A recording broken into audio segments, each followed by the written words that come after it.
वज़ीर-ए-आज़म पाकिस्तान इमरान खान को एक भौचाल का सामना है और वो ये कह रहे हैं ये जो भी मुखालिफ मेरे हैं, ये चोरों का टोला, डाकुओं का पलंदा, गुलदस्ता, ये जो भी करेंगे शेख साहब, मैं इनके लिए तैयार हूं। और वो कह किसको रहे हैं शेख साहब को, जिनके बारे में पहले वो ये कहा करते थे। एक सीट लेके आदमी ये सोचे कि वो प्राइम मिनिस्टर का टांगे की सवारियां नहीं है। शेख साहब, आप कामयाब सियासतदान है ना? हाँ, यस। हैं? ये देखें, मैं टीवी पे कहता हूँ, अल्लाह मुझे शेख रशीद जैसा कामयाब सियासतदान कभी ना करे। इससे बेहतर मैं फेल ही रहा हूँ। मामूली कप्तान है, फेल रहा हूँ हमेशा। मैं चाहता हूँ कि मैं फेल रहा हूँ, लेकिन इनकी तरह कामयाब ना हूँ मैं। एक आपने पार्टी ये कामयाबी है कि पहले आप नवाज के लिए मेरी बात सुनें, अब नवाज की वोट इकट्ठे करते हैं और लोटा होकर इधर चले जाते हैं। उनकी तमाम तर तवज्जो ऑपोजिशन पर है। वो अपने पार्टी के वर्कर और क़यादत को ये बताना चाहते हैं कि मैं जो सुप्रीम लीडर हूँ उसको पता है कि मेरे पास स्ट्रेटजी क्या है, लेकिन अलीम खान साहब आपको बता रहे हैं कि असल में इमरान खान का मसला क्या है। आज पंजाब में जो कुछ हो रहा है, जिस तर्ज की हुक्मरानी है और जिस तरीके से हुकूमत का कारोबार चल रहा है, कारकुनों को और पीटीआई को वोट देने वालों को इस पे तशवीश है। 40 से ज्यादा एमपीएस को मिल चुका हूं पिछले 4 दिनों में, और उनमें से अक्सरियत जो है वो आज के हालात पे और जिस तरीके से खास तौर पे पंजाब की हुक्मरानी चल रही है उस पे तशवीश का शिकार है। ये हम सब की पार्टी है, ये किसी फर्द वाहिद की पार्टी नहीं है, ये हम सब की पार्टी है। जो सीएम के पास पर्क्स हैं, शायद मेरे जाती तौर पे मेरे पास शायद उससे ज्यादा पर्क्स मौजूद है। जो वो गाड़ियां इस्तेमाल करते हैं, शायद उससे बेहतर गाड़ियां मैं इस्तेमाल करता हूँ। जो उनके पास सरकारी जहाज है, मेरे पास उससे बेहतर जहाज मौजूद है। मुझे ऐसी कोई ख्वाहिश नहीं है कि मैंने सीएम बनना था तो इसलिए मैंने इमरान खान का साथ दिया था। अगर एतमाद आती है तो हम सब मिल के उसका फैसला करेंगे कि हमने किसका साथ दिया। तो फोकस ऑपोजिशन पर नहीं होना चाहिए, फोकस उस पर होना चाहिए जिस पर उनका फोकस नहीं है। लेकिन इमरान खान को कौन समझाए, असल में मसला उनकी अपनी जमात के अंदर से खड़ा हुआ है। अलीम खान का इस तरीके से खड़े होकर प्रेस कॉन्फ्रेंस करना, बाज़ लोगों का ख्याल है कि ये भावताव के चक्कर में है, लेकिन अलीम खान भावताव के चक्कर से निकल गए हैं। वो बहुत अरसे से एक बावसीला पार्टी के मेंबर की हैसियत से इमरान खान और पंजाब में उनकी जमात को सपोर्ट करते रहे। उसमें फाइनेंस भी इन्वॉल्व थी, उसमें ज़ाती काविश भी इन्वॉल्व थी, और जिसके नतीजे में उनका ख्याल था कि उनको पार्टी कम अज़ कम एक्नॉलेज करेगी, लेकिन कम अज़ कम एक्नॉलेज से नहीं किया, उल्टा 73 दिन के करीब नैब की कस्टडी में डाल दिया और बताया कि आपके पास जो पैसे हैं वो जस्टिफाई आप नहीं करते। और उसके बाद जब ज़मानत पर रिहाई हुई तो पता चला कि नैब के पास धेले का एविडेंस नहीं है। और कोर्ट ऑर्डर अगर आप पढ़ें तो आपको पता चलेगा कि किस तरह नैब ने दूसरे केसेस की तरह इस केस के अंदर भी बस बंदे को कस्टडी के अंदर डाल दिया, लेकिन शवाहिद फराहम नहीं किया। लेकिन ये बंदा आम बंदा नहीं था, इसने पार्टी को बड़ा सपोर्ट किया। ये सीनियर वज़ीर के तौर पर मौजूद था, लाहौर के जलसे फंड करता होता था और इसके अलावा भी बहुत सारे काम करता होता था।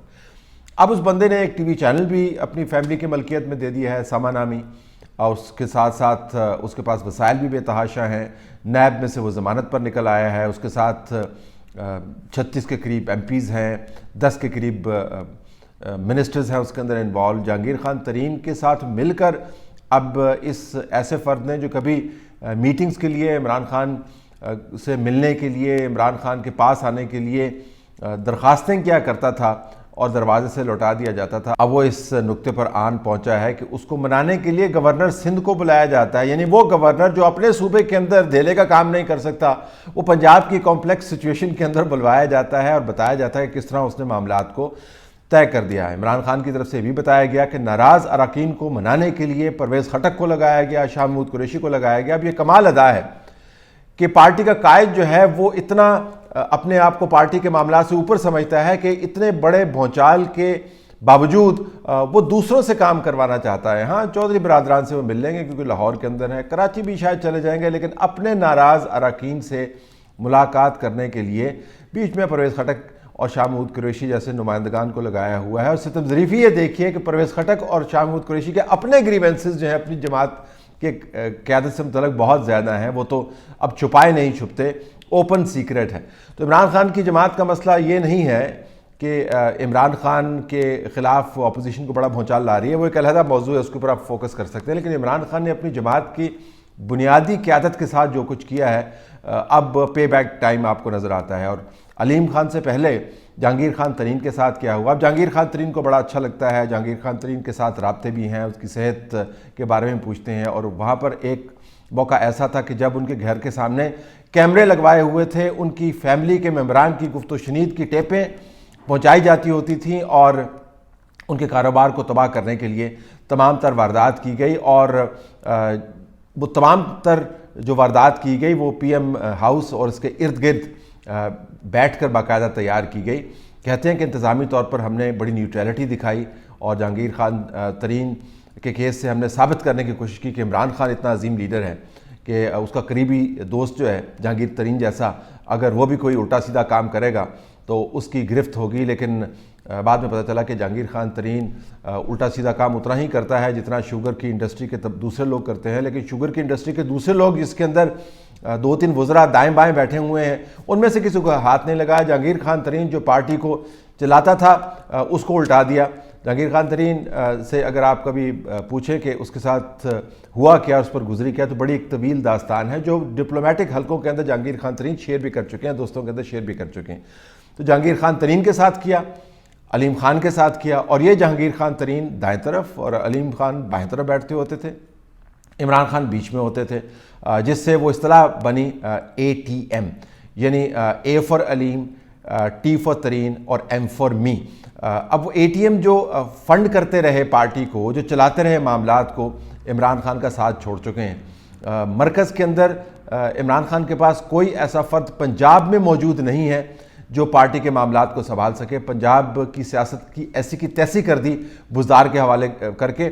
عموماً ایسے حالات میں جو پنجاب کا چیف منسٹر ہے وہ متحرک ہوتا ہے, لیکن وہ تو اپنی ضلع کے اندر متحرک نہیں تھے, وہاں سے اٹھا کے ان کو چیف منسٹر لگا دیا پنجاب کا. تو اس بحران میں کیا متحرک ہوں گے؟ اور پھر چیف منسٹر کیوں متحرک ہوں گے کہ جب پرائم منسٹر صاحب خود متحرک نہیں ہونا چاہتے اور دوسرے لوگوں کے ذریعے اپنے معاملات کو طے کرنا چاہتے. تو اس وقت جو بھونچال ہے اس کا سامنا عمران خان کو ہے, اس کا تعلق اپوزیشن کے ووٹ آف نو کانفیڈنس سے نہیں ہے. اس کا اصل مسئلہ یہ ہے کہ عمران خان نے اپنے آپ کو اپنی جماعت سے اتنا دور کر دیا اور یہ سمجھا کہ چونکہ میں عمران خان ہوں لہٰذا میرے منہ سے جو لفظ نکلے گا لوگ اس کی اطاعت کریں گے, میں جس کو چاہوں گا راجہ بنا دوں گا, جس کو چاہوں گا میں چپڑاسی کہہ دوں گا. اور جو ان کے قریب ترین آج کل دوست ہیں ان کو چپڑاسی کی نوکری دینے پر بھی ان کو اعتراض ہوتا تھا کہ اس کو کوئی چپڑاسی کی نوکری بھی نہیں دے گا. چودھری پرویز الہی کے بارے میں وہ چوروں کے حوالے سے کیا بات کرتے ہوتے تھے, ویسی باتیں جو آج کل چوروں ڈاکوؤں کے ٹولے کے متعلق کرتے ہیں وہ اپنے ان لوگ رفقا کے بارے میں کرتے ہوتے ہیں جو ان کے ارد گرد بیٹھے ہوتے. عمران خان کا خیال یہ رہا اور ابھی بھی موجود ہے کہ چونکہ وہ عمران خان ہیں, ان کے خیال کے مطابق وہ جو بھی کہتے ہیں وہ سنہرے الفاظ زبان سے ادا ہونے سے پہلے پورے ہو جاتے ہیں. سیاست کا کھیل بڑا بے رحم کھیل ہے دراصل. اگر آپ کو سیاست کا کھیل نہیں کرنا آتا اور آپ یہ جانتے نہیں ہیں کہ سیاست کے اندر بہت ساری چیزیں شاید لوگ برداشت کر جاتے ہیں, درگزر کر جاتے ہیں, لیکن جن لوگوں نے آپ کے ساتھ اچھا کیا اگر آپ ان کے ساتھ ہاتھ کرتے ہیں اور مسلسل ہاتھ کرتے رہتے ہیں, ان کو جیلوں میں دیتے ہیں, ان کے کاروبار خراب کرتے ہیں, ان کی عزتیں اچھالتے ہیں, تو پھر وہ کہیں نہ کہیں کسی نہ کسی موقع پر آ کر حساب برابر ضرور کرتے ہیں. تو علیم خان کا جو ایپیسوڈ ہے جہانگیر خان ترین کی طرح اور دوسرے لوگوں کی طرح بڑا دلچسپ ہے. وہ بتاتا ہے کہ جو کوئی بھی ہو اگر اس نے سمجھا کہ وہ سیاست سے بڑا ہے, اور جو کوئی بھی ہو جس نے اپنے ان ہاتھوں کو زخمی کیا جن ہاتھوں نے اس کو سپورٹ کیا, اس کے ساتھ آخر میں آ کے اسی قسم کے حال ہوتے ہیں.